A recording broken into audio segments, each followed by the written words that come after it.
Cause them chicken heads, you know they stay clucking, bucking like a buck shot with that AK-47. Oh. What a way. You do the clap. Do that shit like. What's going on? It's 1166 podcast. We are here today. I don't know what episode this is. There are episodes in the works, but I know it's not 1 or 2 because 2 is coming up and it's crazy. It's an insane situation. But anyway, please introduce yourself to the people, my brother. My name is Steven Vito Petrone, videographer out here in New York with my guy BLKZEN of the illustrious 1166. We are here, bro. I'm hyped you here. We chopping it up. So, talk to me. Where you at right now in life? What's happening? What's new? What you working on? Shit, making some big changes with career. Yeah. Maybe not career, but the way I'm pursuing it. Yeah. Left artist management company to do my own stuff. Yeah. So I could focus a little bit more on the passion projects. Trying to get back into film, doing a music video with X. Where? Oh wait, when is the shoot? Next weekend? We're gonna do a little bit this weekend, and then it's gonna bleed into the week. We got a lot of different locations. Right. So, yeah. We're gonna go with an old, like 1980s dating video theme. Old 1980s dating. Yeah. That's hard. So like all that cringy shit where, you know, the guys are in front of the colored like green screen background. Yeah. Like, I like long walks on the beach type shit. Fire. Yeah. That's gonna slap. So yeah, it's definitely his vibe too. Yeah, no, it fits his aesthetic, like artistically. Yeah. That man is a beast. Do you hear the track? Which one? So Much Pressure. So Much Pressure. I believe he showed us. He showed me a bunch of new stuff. It's gonna be on the EP with the song that you guys recorded when we were over here last time. I'm excited.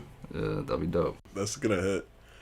Yo, I've been like lately I have 2 focuses, and they're this 360 podcast and audio films. Yeah. Yeah, like I'm so like I don't know. I feel like right now, music is at a point where it needs a harsh innovation, you know? Like when we think of like the future of filmmaking, and we're talking about like virtual production, right? Yep. That's coming and it's evolving fast. Sure. But music is it's in a stagnated kind of position because nobody's you know what I mean? So for me, we're so used to short form content and shorter form content, I'm flipping that on its head. So like with this audio film thing, like I think I showed you the one Demigod, the film that I did. Yep. Audio film, I should say. It's not a fucking film. It's the idea of narration, sound effects, Foley, then you have the music, different types of music woven together with this story in a way that makes sense. And like it's something unique to me, and I just feel that I don't really want to drop singles. Like this is how I'm gonna drop my own projects. And I want other artists to try different formats, you know? Sure. We need different formats of music. It can't just be the same old, single, to an album. Single. Yeah. Album. That's. And I know you're all about telling stories in your music too, so this sounds like a good venture for you, but like, what kind of stories are you excited to tell? I want to tell different... So I'm excited to tell stories that relate to modern times, but are in fantastical settings. For example, Disney, right? When we see a Disney movie, there's a lot of adult themes in Disney movies, but it's told in a fantastical way. When you see animations, there's an underlying theme in this particular scenario that just so happens to be its own thing.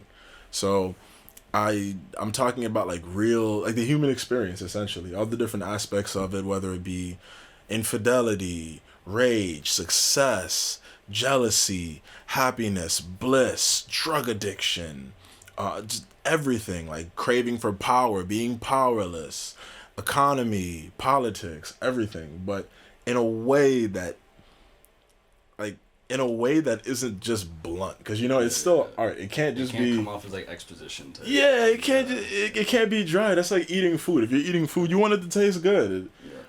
So I'm seasoning up the food and I'm giving people these vegetables, but I'm making sure that the vegetables and the fruits and the quinoa and all that tastes sexy. For sure. That's kind of like how I'm going at it. You know what I mean? Yeah. So yeah, I feel like over time, like I do a lot of different stuff. You know what I mean? I have a lot of different abilities and crafts, but I'm not spreading myself thin. And instead of having a hammer that I used to work with, I'm using that metal and reforging it into the finest sword I could make. Yep. And with this sword, all the different abilities, whether it's like, you know, shooting, editing. Now I'm transferring to like, you know, 360 editing and animation kind of stuff for it. Coding, all the different aspects of music and storytelling, all XYZ. Using all these different things to just focus. And those two things are 360 podcasts and audio films. Yeah. And the more you do, the more you know what you're gonna want to spend more time on. Mm-hmm. For sure. But outside of that too, it's like the longer I go down this route, that's the beauty of doing something that's never been done before. You're a pioneer. So it's like as you're going down this route, you just learn things and you find things out. So it's like if I'm doing this thing that's going against the grain of what society is doing, I'm gonna come across different answers that nobody's ever come to before. Yeah. And you're that's gonna find a new really, way to say it at least. Yeah, a new way to say things, a new way to tell stories, a new way to present ideas, and that's really what I'm excited for. You know what I mean? Because it's like going down that valley where it's just dark and you're the one bringing the light has an unlimited potential of new things to come. For sure. So I'm hyped. Oh my god. So can you give me a little preview of the one you got? The one you're working on right now? The Tessa project? Well, the first one that came out, or like a new one that I'm working on. Yeah. So this new one I'm working on, I want it to be about motivation, kind of like Hercules, right? So in the story of Hercules, I forgot what his other name was, something. Hercules has a second name? Yeah, his name before Hercules. He was given the name Hercules okay. after he became a demigod. So since the first thing is called demigod, I feel like the next natural step is to talk about, like, incorporate the essence of an actual demigod. And Hercules is the most famous demigod that we know of. So for Hercules, when he was growing up, he was powerless. He was weak as shit. He was weak as fuck. Like, people would just, get the hell out of my way. And then there was this, I don't know if it was like a chapel or whatever, but they had Zeus's blood. And anybody who drank Zeus's blood, you would either become immortal or you would die straight up. You can't handle it. It's clipped for you.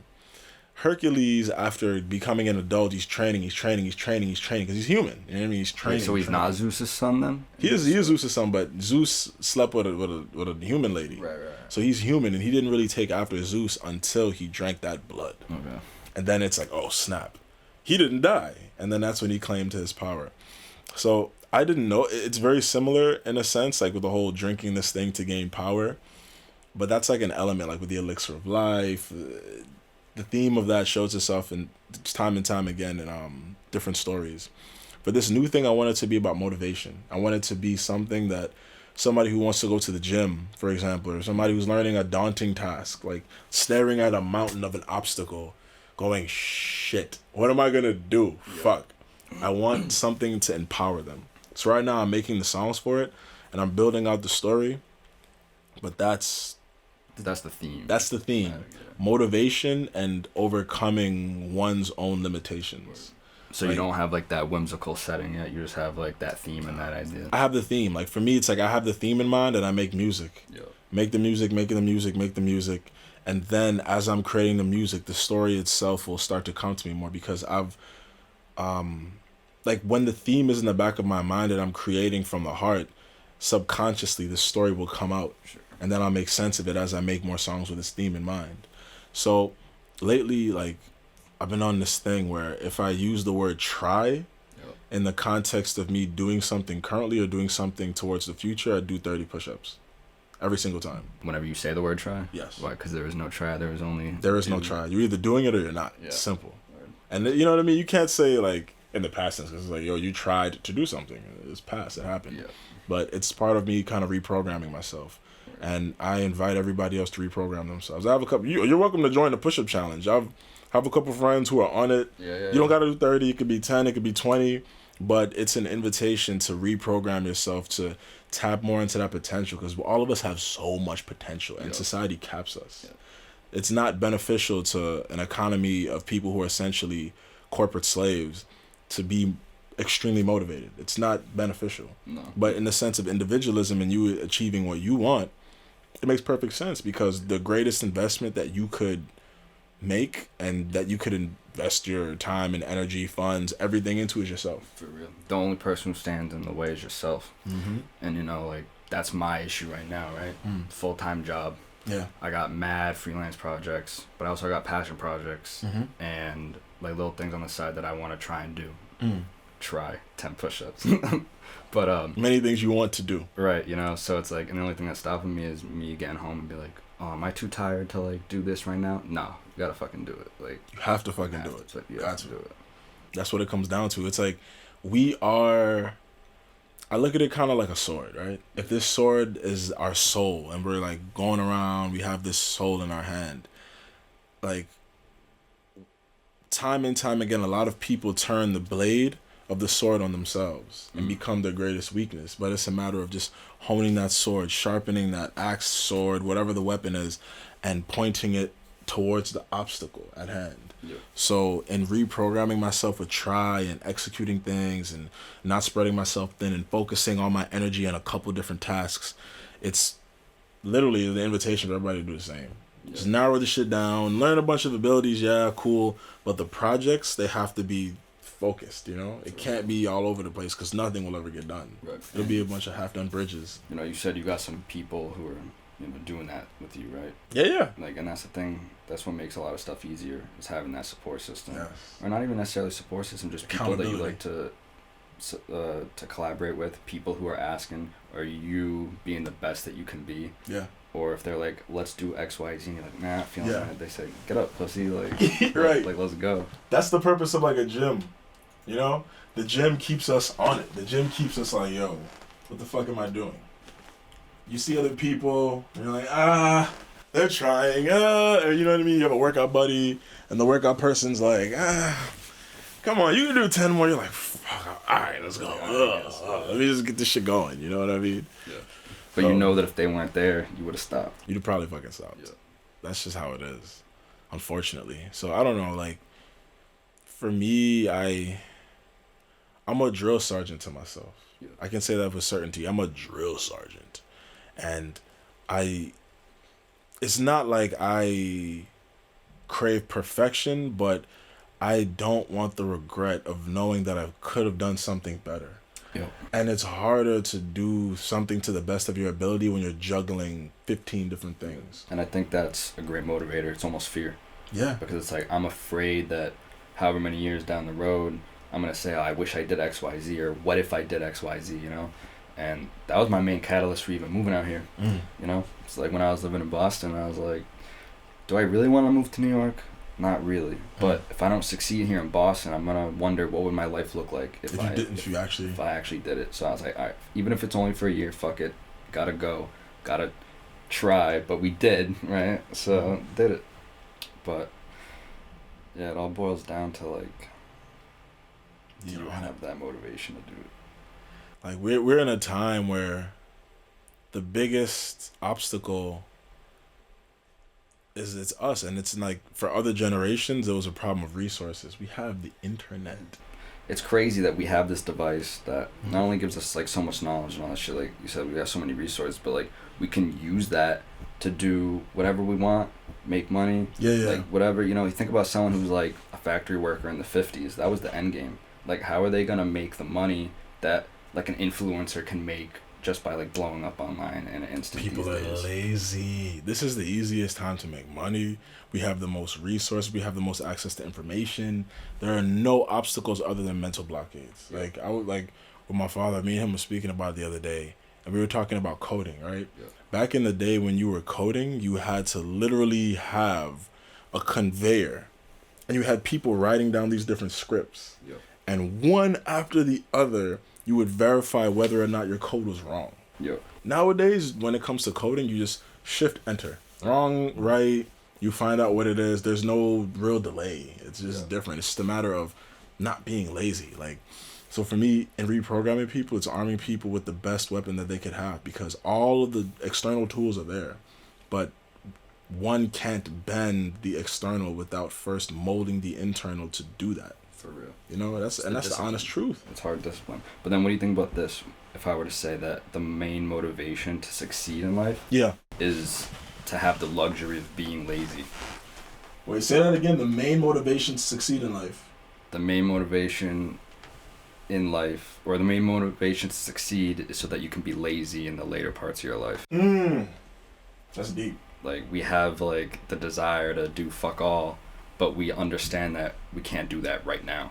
In society, the ideas that make a shit ton of money are the ideas that, one, enable people to be lazy, but two, just gives them more comfort in what they're doing. Sure. So when we see Uber Eats, we see Instacart, we see cars opposed to like horses, planes, all these things to drive convenience. And I feel like a lazy mind that is applied to a task is a dangerous thing. Yeah. Because you got to be lazy and say, damn, what would make my life easier? You know, it's like an oxymoron. It's like the lazy mind is like, oh, I don't really want to do this.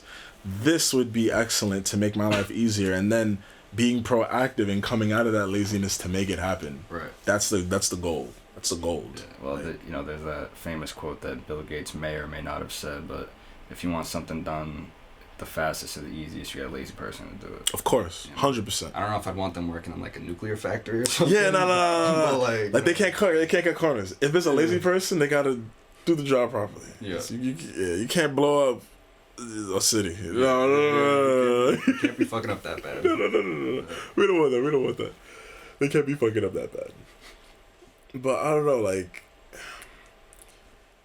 I've been motivating. I've always been self-motivated, but in the past, like, I want to say month, I don't know, because I think introspectively, you know what I mean? And I was just looking at myself, and I'm like, you can do so fucking much, but you need to focus and be consistent on a couple things that you know you can be accountable to. Yep. And for 360 podcast, like with this podcast, for example, it's an exchange of ideas. And exchanging ideas in an honest format is the easiest thing, because I just gotta edit it later. That's fucking light. That's light. Yep. But the content is there, and the context is there, and that's the most important thing. But with these freaking audio films, like, I don't know, for me, when I'm doing things, I get excited. And when I'm excited, I go hard. And when I go hard, shit blows. Well, that's how I know I'm doing something right, because I'm at the point where a lot of my freelance is like, how can I get this done the fastest with the best quality? But when I do shit like working on pushing Putin, right? Or like whenever I'm doing something like really creative, I can't pull myself away from what I'm doing. You know what I mean? Of course not. I tell myself like I'll stop working at midnight and I'll like eat and go to bed or whatever, and I'm still up at like 3 a.m. still grinding. Yeah. No signs of slowing down. Because you're motivated. Right. But if I'm just editing like some bullshit interview or whatever, then it's like, like, let's get this done, I feel that. Or like social media clips. And that's another thing, dude. I hate the way that social media has affected media creation. I'm seeing how short content is. Everything is becoming shorter and shorter form content. Yep. And for people like us who create for the sake of creation, that makes it harder to create. Yeah, because you're like jamming so much in this little. It's like, why can't I use pauses and have time? And not only is it the duration, but it's literally like quality. The size. Because I'll be at a club and I film like some dope footage of like like people dancing or whatever like that. But then when they asked for it in 1080 by 1920, like the IG Reels thing, it's gonna look weird. I'm just seeing one person instead of like 30 people, and then they're like, oh, it looks whatever, and I'm like, well, I get it. But like, what do you want? Like you're a creator, and part of why cameras shoot 16 by 9 is because we see like this. Yeah. We don't see like, that's not natural. That's just geared for mobile devices. Yeah. I'm so sick of seeing the vertical subtitled like Joe Rogan or like Aiden Ross like fucking podcast clips or whatever. Yeah. I'm sick of that. I'm done. I mean, that's also why I like 360, because in 360, everything is everything. You can chop it 16 by 9, but it doesn't matter. Yeah. Because it's capturing everything. For real. You know what I mean? Like, how does that work? Like, how do you... I mean, you can show me, but like, how does it work when you're chopping the 360? Like, in the editing software, you can like rotate the screen. Yeah, like, you can rotate it in keyframes. Keyframes. You can keyframe to hell. You can make the AI do shit. You can make the AI track people. You can set like the boundary and put it around somebody's face, and the person can run around and do all sorts of shit, and it'll track them. Like, you can do whatever, and it's pretty cool. I'm not gonna lie. You could even just make the AI just do its own suggested cut, and the cuts are really good. Damn. So, it just makes life simple, because I don't want to be limited. And it's like, when you're shooting, it's like 16:9 or 9:16. Yep. I rather just have all of the above and just sort it out later. You know what I mean? So for something like this, if I'm shooting in 360, if I want to do a TikTok clip, I just go into the app. After it's ready, the video's already posted, I go into the app and I just cut. If I want to make a YouTube edit, all right, go to the same cuts, Yep. change the ratio, done. You know what's crazy is, and you're probably gonna want to look into this, is they're gonna start monetizing YouTube Shorts. Yeah, they are. So that's gonna curse be and a blessing, because everything we're just complaining about, it's gonna get more worse, yeah, right? It's gonna get much worse. But at least we can profit off of it if we do it right. Yeah. But that's also why I want to do more podcast stuff, because with the podcast, that's so much potential content. Yeah. It's a lot of potential. In one episode, let's say, for example, with this, let's say we talk for 40 minutes. The edit's 30 minutes. Yep. The chops are like 15 seconds. Yep. And all you have to do is throw in a couple like JPEGs. If someone's talking about like McDonald's, you just throw Ronald McDonald on screen for 2 seconds. Like a couple little graphics, little BS PNGs. Doop doop doop doop doop. Yeah. Easy. You know what I mean? Like that's where the future's going. But the thing that I'm excited for is monetizing off of YouTube VR. That's a long game, but it's because there is not much content for YouTube VR. Is YouTube VR like a thing? Yeah. Like there's YouTube VR straight up. I know like they got like the 360 videos, but they got like if you have like a 360 headset and you go on any 360 headset and you go on YouTube, it's YouTube VR. Yeah, when it comes to VR, it's a whole different experience. And shit is bulky right now. It used to be worse, like where they had like the Google Cardboard and all that BS. Yeah. Now the headsets are getting better. They're getting more lightweight. Apple announced that they're gonna drop their headset sometime this year. Samsung is gonna drop a headset. Like everybody is getting into the 360 VR kind of game. And for me personally, I figured like when it comes to stocks, hypothetically speaking, right? The best time to get into a stock, if it's projected to go up early, as possible. Yep. YouTube VR does not have that much content. There's a whole lot more content to be had with it, so I figured get in it now. Yeah, you gotta start before the hype. The hype is the death. By the time the hype comes up, I want to be on episode 100. Yeah. So it's like anybody who wants to do it, like, yo, I want to do this. I'm already 100 episodes in. Nobody can say that they had dominion over it except for the person who's shown the track record. Yeah. You know what I mean? So, yeah, I'm excited though, because.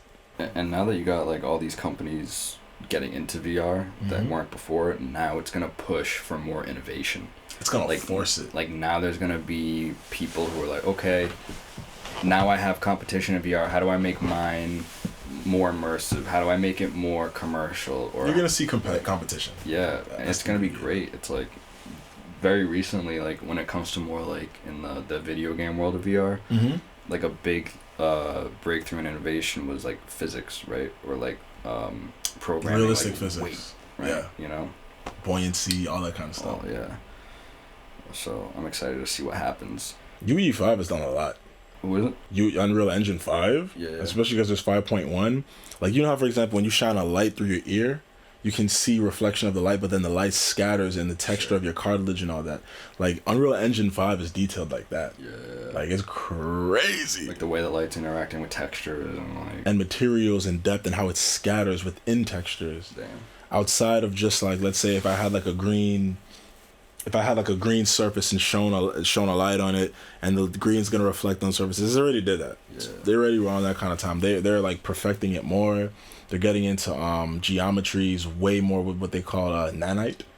So with nanite, let's say for example, if we rendered this microphone, right? The entire composition of this microphone, if you convert it to nanite, would be a series of tiny triangles, right, in 3D. Like instead of polygons? Yeah, straight up a shit ton of triangles, and it'll be several hundreds of thousands for this one object. Yeah. This one object. So when you're talking about a structure like a mountain range or something, right? That mountain range will span like hundreds of millions of like these tiny triangles, and but you get so much more detail out of it. So now when lights and all sorts of different things interact with it, it interacts with much more like realism, So I remember, like, it wasn't even that long ago that ray tracing was, like, the newest thing in lighting technology, or, like, lighting simulation. Mm-hmm. And now that's kind of like getting normal. Yeah, it is normal. Yeah. You know, like, if something doesn't have ray tracing, you're like, what are we doing? Yeah. I'm excited for the future because we're going more virtual. Yeah. So it's like gearing the content to be more virtual, I think, is like the next natural step for content creation. So while everybody's dialing in now on the whole short form content thing, a lot of people aren't realizing by putting their eggs in this basket, they're omitting history. Historically speaking, whatever extreme we go to, the natural next step is the opposite. Gotcha. It's always the opposite. People wore baggy clothes, and they wore a bunch of skinny shit. Then they're going back to baggy shit. Whatever is old is new again, you know? Phones were big as hell, then they got tiny as hell. Now they're getting big as hell, and I got this shit. You know what I mean? Like, on that topic, dude, Brooklyn...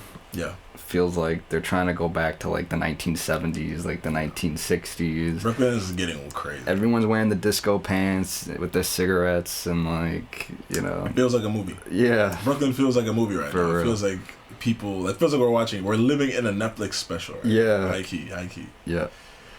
I don't know, bro. It's like, it's the whole cyber. See, the thing that's interesting is that as time goes on, technology advances, and as retro fashion comes into play, some little things change. You know what I mean? Just because there's more technology and things like that happen.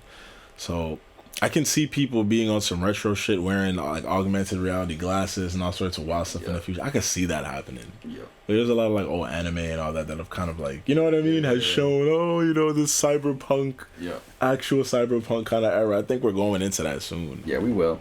We definitely will, but we'll see just how dystopian it gets. What do you think it's going to be like? I think let's say the time that we're at 80. 25 years from now.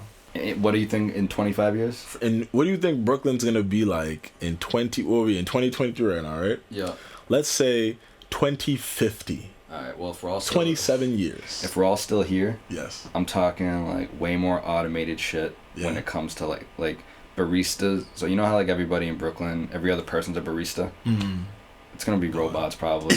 Like, some shit like that. Yeah. People are going to have to find new jobs when it comes to that. Yeah. I think like by that point maybe people are going to have we're going to start seeing more like bionics. As far as the aesthetic goes, I think by then maybe like that futuristic aesthetic will be in style because that's kind of what people want. Yeah. People already expected it. They thought like with Back to the Future we'd already be here there already. Shit, right? Yeah. So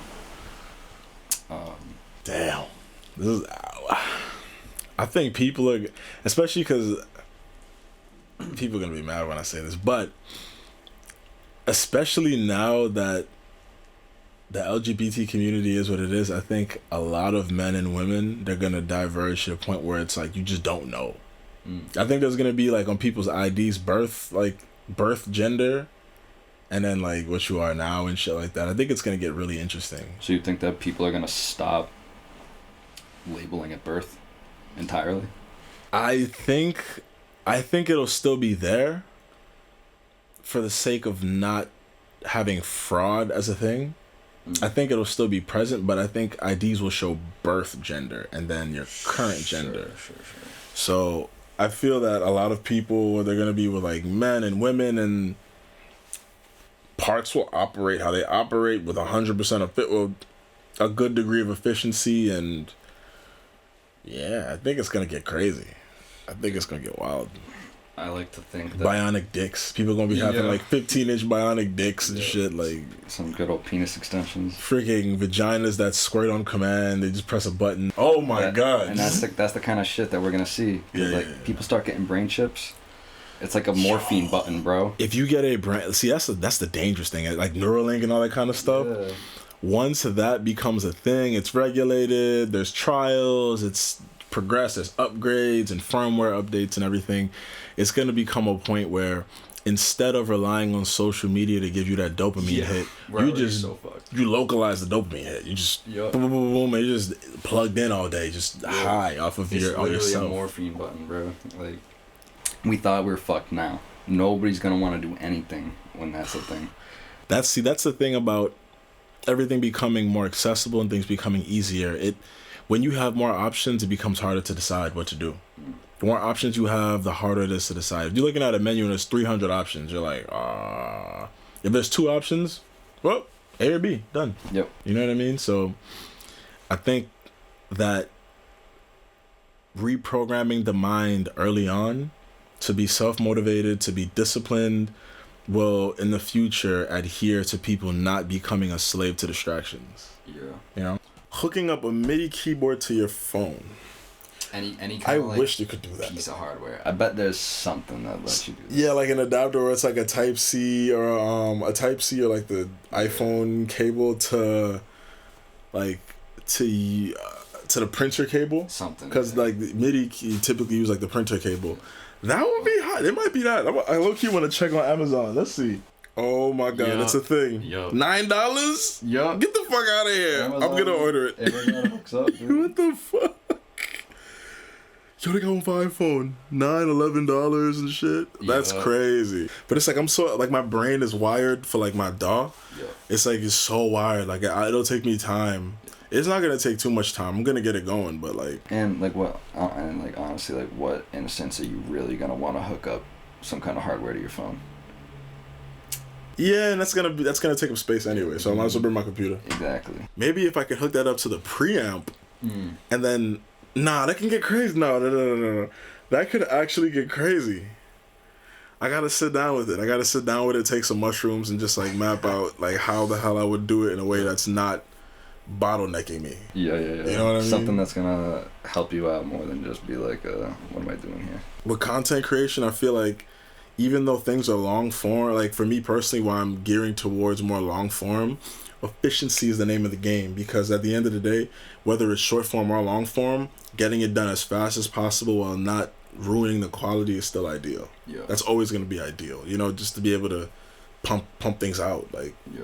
with these, like I'm dropping episodes every Friday, but I want a backlog. Like like this episode, like I have an episode coming tomorrow, and what we're doing now, it'll probably be for like the week after, you know what I mean? But I want to like shoot maybe 1-2 more, so by the time that's out, 2 more in the burner, and then, you know, the next week have another 2 more that I shoot, 3 in the burner, 4 in the burner, and every week kind of have 1 extra episode in the burner until I'm like, because like what, you know, if you go away 1 week, you have 1 on deck. Right. 15 on deck. That's the goal, you know what I mean? Yeah. And just have them, and then go get like a little Patreon going, and then eventually drop 2 a week, and then have like an extra episode a week for the Patreon members and stuff like that. That's what I want to do, yo. Bring me back to the days of Patreon instead of OnlyFans, bro. Yo, Patreon is still a thing, yo. Yeah, but like I remember back in the days, everybody had the Patreon, right? Like Patreon was like It was more popular than the OnlyFans. OnlyFans didn't exist like that. Yeah, right. And it was you know, it was like humble. It was like, I'm a YouTuber that makes your favorite content. Yeah. Help me out. Support me on Patreon. Yeah, you know, like get a little extra something. Like, but And it's like on OnlyFans, it's sad because it's not sad, but it's just funny because you could theoretically do the same thing, but when people think OnlyFans, you know what they're going for. They don't want to see you with your extra episodes. They want to see a different episode. Yeah. They want to see some different. You know what I mean? they want to see that band on TV episode. Yeah. They want to see that not safe for work episode. Yeah. It's mad. I contemplated OnlyFans, Yeah. but I was like, nah, let me not shoot my futuristic foot. Bro, you know what I mean? you got a bar though. You say what is it? In the lobby contemplating about a harem. No, you said dick tatted top 1% of OnlyFans too. Oh yeah. It's choosy with my yeah. I did say that on the X song. Yo, we were talking about like outrageous, outlandish things. Yeah. And one of the most outlandish things that I could do for myself is be lit on OnlyFans. Yeah. Lit. I was talking to this girl the other day about OnlyFans. I was like, yo, it's so much easier for women to be on OnlyFans than men. And she was like, no, the market. And I'm like, hold up, ma'am. No. I've looked at the data. Have you looked at the data? Have you actually put it in like a coding model and look at it? I have. I had charts and shit. And I was explaining to her, like, the market for women is much bigger. But the thing is, for OnlyFans and men in particular, the market is other men. So it's like, that brings up a philosophical question. Like, for example, heterosexual men. It's like, other men are jerking off to you jerking off. Philosophically, it's like, damn, that's the market? Yeah. I don't want that to be the market, personally. I mean, shit. But you're doing it for the bag, but it's like... You're doing it for the bag, and it's it's like... a woozy, though. I'm like, Yo, out of sight, out of mind, right? Yeah, out of sight, out of mind, but like... I'm not comfortable with that. Yeah, no. You know what I mean? You know who is, though? Benzino. Yo, Benzino don't give a damn. Benzino's just outside with it. He don't care. No, he don't, dude. He just gets high and forgets it. He actually out of sight, out of mind. Like, yeah. I can't, yo. Like, I don't... Because you never know, like, in the future, if you want to get into politics. What if you want to be president one day? You're forfeiting it. Yo, but just imagine, like, your competition... or pulls up, even if you like deleted it, nothing's really deleted on the internet. Yeah. And somebody pulls up your OnlyFans and it's on Reddit somewhere, because you know what I mean? People on Reddit be like ripping people's OnlyFans. And you're there, and then at a debate, they're like, oh, have you been in pornography? And you're like, no. Yeah. Are you sure? You never. And they start like bashing it and then bring it down like, oh, well, if not pornography, then have you been like an adult actor or anything? And you're like, well, what's with all these questions? And you know they got that bullet waiting for you. Yeah, you know it. You know. You gotta play it off though. But you know what's crazy, man, is like... What if the kids see your porn? Yo? In the next 20 years, bro... Yeah. It doesn't matter if you did or not, because someone's just gotta make a deepfake. You know? Yo, that's the other side. Somebody can... Even if you didn't do something wrong, somebody can make it look like you did it. And I guarantee you that's already been done to some extent. It's getting better. It's getting much... Deepfakes are getting better. Crazy, dude. Especially, it's like, if you're somebody who's made a lot of content, it becomes easier and easier to train the model off of that person. That's the dangerous side of it. Yeah. But the good thing is, here, to play devil's advocate, hypothetically, if somebody is deepfaking you doing outlandish things, you can kind of do it and just put it under like the deniability. Like, oh, I didn't do it. Yeah. It's all a deepfake, even though you did 1 or twice out of 10. Yeah. You're like, I didn't do it all the time. It's not that bad. Yeah, like, no, it wasn't me at all. All that is a deepfake. Yeah. People write it off. That's the thing though, is like DMs get leaked or whatever. You know, like you seen the shit that's going on right now with Justin Roiland. Put me on. Justin Roiland? Roiland, the guy who does Rick and Morty. Oh, what happened to him? Well, first he was charged with like domestic abuse or whatever, but then that cascaded into like all these like minors coming out and saying that he was like sending them some spicy stuff. And was it real or is it cap? Well, I think it's real. You know, but the whole idea is like whenever that happens to somebody, obviously their automatic defense is like, oh, it's fake. You know, oh, it's whatever, you know, and it's like that's like the earliest version of like what we're talking about with like deepfakes, right? Yeah. You know, so it's like because things will get fake. Yeah, they will get faked. But it's like as AI gets better, this whole idea of authenticity will become more and more. It'll become more gray. Yeah. It'll be less black and white. Like for example, I was looking at this episode. You know Lex Friedman. Yep. So I was looking at his podcast and he had Mark Zuckerberg on. And they were talking about the metaverse, and so when they were talking about the metaverse, they brought up this idea of authenticity. And if everybody can have these different avatars, how do you know somebody is that person? Right. Like, who's to say that somebody can't just pull up and be like, "Hey, I'm Steve," and you're like, "What the fuck? You're not me." And they were talking about because Zuckerberg just didn't have the answers. He was like brainstorming with Lex Friedman on the spot because he was just like, "I don't know." You know? At least he admitted, I don't know. I mean, he didn't really admit it, but he was getting cornered more. Like, yeah, you could tell, like, based off of his answers, he actually just didn't know. He really didn't know. And the thing is, he brought up, like, the idea of having some kind of metric of authenticity. So that brings us to another thing of how will we make sure that there is authenticity in somebody being them? Like, how are we going to trick machines as they advance to do what they can't do? So for example, part of me kind of tricking the machine in the future, because like you see like AI generated pictures and all that kind of stuff. People are using AI generated videos, AI generated music is a thing. So the next step is, what can we do that the computer cannot do? I mean, pretty soon basically nothing. Because I was gonna say like make the program or like, you know, whatever, but the machine can do that. It can code. Machines. Yeah. You ever heard ChatGPT? Is it? ChatGPT. Yeah, only because someone was talking about making a short film using AI. I've used ChatGPT. Or a script rather. Yeah. I've used it for articles. I've used it for coding. Yeah. I've used it to summarize things. I've used it to make like I've used it to make a lot. It's insane. Yeah. You can make it rap if you want to. Yeah. You can literally. Is that how you get your bars? Nah. Are we exposing you? ChatGPT's not ready for me. It's not ready for me. Right. But like you can use it for a lot. This is like the next level of AI. It makes Siri, Alexa, Google look like complete garbage. Yeah. It looked like 1.0 and this is like 5.0. Mm-hmm. Like it's deep. The amount of it's scary. So the guy I was talking to, he was like, you know, I'm in like the process of like writing a short film or whatever, and he goes, you know, if I'm having like writer's block or like I think there's something missing from my story, I will type my project into ChatGPT. He's got like a second opinion. And then second opinion, it might like pick up on certain nuances that I didn't, and it'll like give the character like a new subplot that's really dope or whatever. And it's like, I need to use it for that. That's interesting. Yeah, that's a good idea. So yeah, I may start using ChatGPT just to bounce ideas. Yeah. I feel like the next a really dope potential future for humanity, because we don't know what the hell's gonna happen.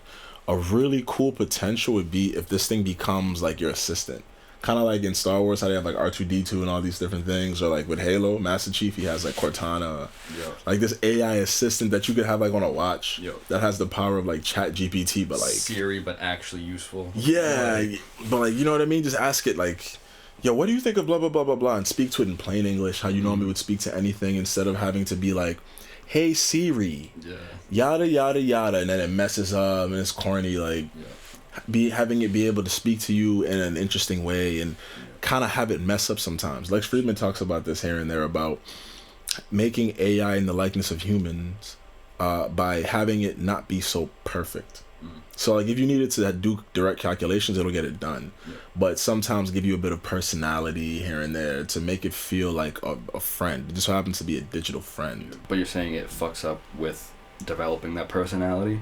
No. Like to have it fuck up in the sense of like, if you ask it its opinion, it's like, I don't know. Right. Like, you know what I mean? A computer telling you, I don't know. Well, maybe that's what it can't do that we can do. What? Is have a sense of like, whether it be compassion or empathy or literally just giving good advice, whether it's friendship, relationship, career, whatever. It might be able to give you the most logical thing. Yeah. So like, say for example, you're like, what do I do in this situation? And it tells you to do this, and that might be most advantageous for your position, but it might tell you to fuck other people over. Yeah. Other people that you love. Yeah, the AI needs to be able to understand human empathy and compassion and ethics. Yeah. It needs to have a good sense of ethics programmed into it. Yeah, we'll just have it read the Geneva Convention. No. We're just good to go. Like, and it's like, but when we think about ethics too, that brings up another question. It would probably have to be localized to the country and culture of the user. Yep.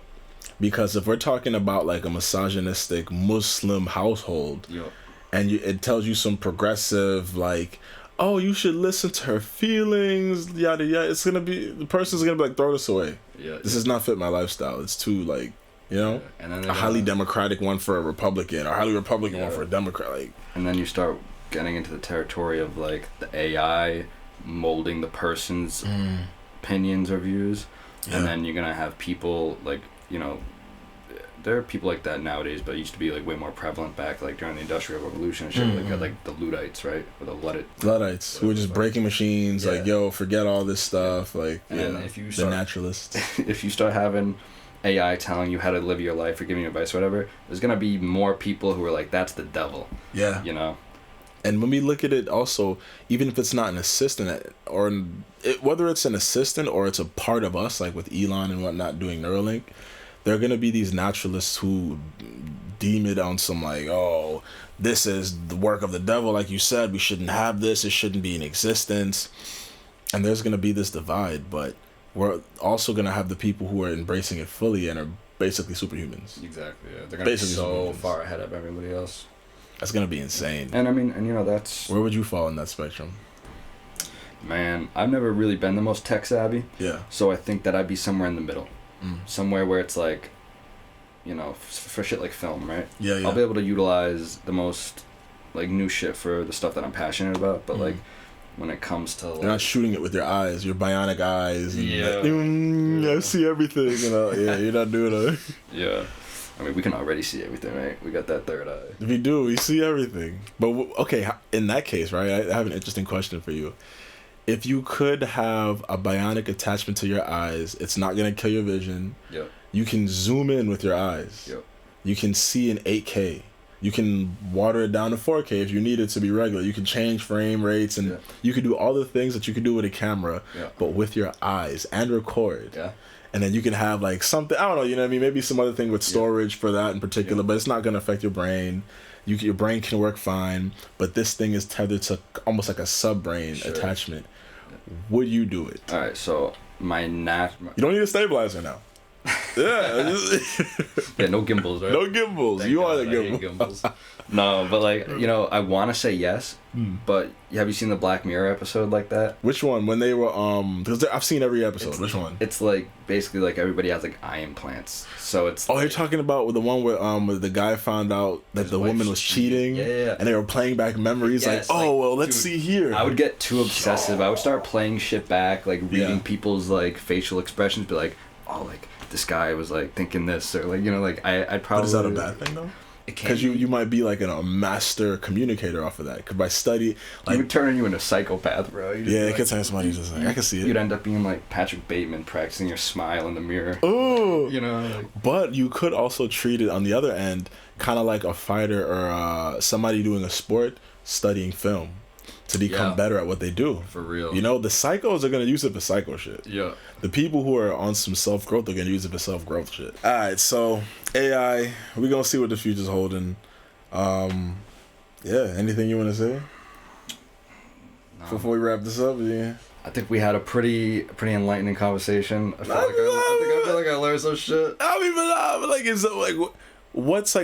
What do you feel is of the future? If you could put the future of creation, right? Yeah.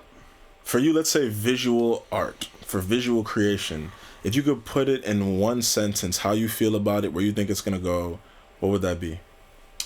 I think that creativity is going to become more of a commodity, as funny as that sounds. Because, you know, you think that it already revolves around creativity and like what you're envisioning and being able to put it on screen or like on paper, right? Yeah. But now that we have technology doing so much for you without you even trying, I think that, you know, it's going to come down to how much you can bring to the table before you start using all these other tools that are going to help you reach that final product that you want. I feel something similar. I don't think creativity will be a commodity. I believe that true creativity in the face of a lot of technology and technological advancement will be more valuable because the technical abilities will go down. The need for technical abilities will go down. So it's like with all these things, it's like, how is this person going to be more creative than the machine? Right. So like people being more creative than the machine, I think is going to be like a currency. Yeah. Because the machine is just advancing in a way that we as humans just can't. You know what I mean? Like there's going to be less of a skill cap. When it comes to the skill cap is going to go down. Like, for example, in coding, a lot of people are hurting because of it. Because you can straight up programs. If you know how to code a bit, you can have the machine code a lot of it for you. Yeah.